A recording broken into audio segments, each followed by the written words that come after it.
The sport of ballooning had become so popular in the 19th century that there were often threats of riots if the launches faced delays of any kind, or the crowds were otherwise unsatisfied.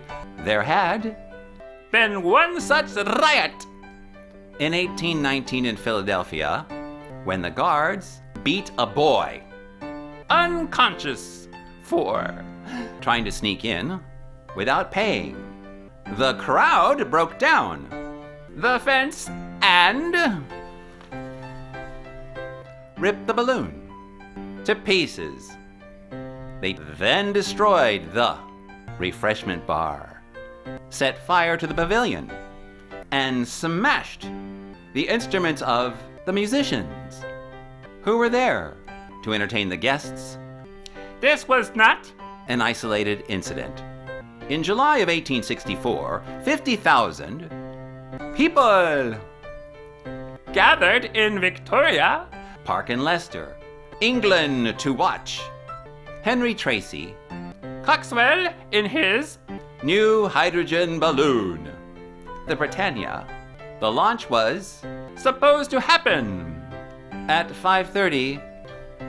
Earlier that day, a spectator claiming to be a balloonist said the Britannia was neither Coxwell's newest or biggest balloon, but an older model.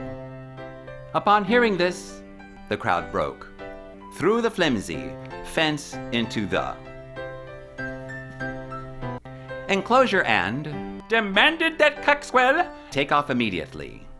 One of the passengers, there were 13 who had paid for the privilege of a ride, including 2 women, then told the crowd using foul language and gestures that Coxwell was refusing to take off, which further angered the crowd, which then rushed the balloon and began tearing at it. Coxwell said that unless the crowd backed off, he would let out the gas and cancel the flight.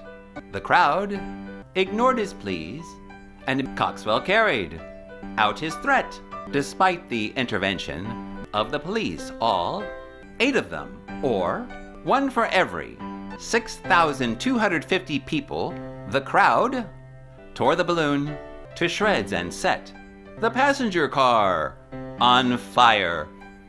Pieces were later sold as souvenirs. The crowd also attacked Coxwell, crying, "Rip him up! Knock him!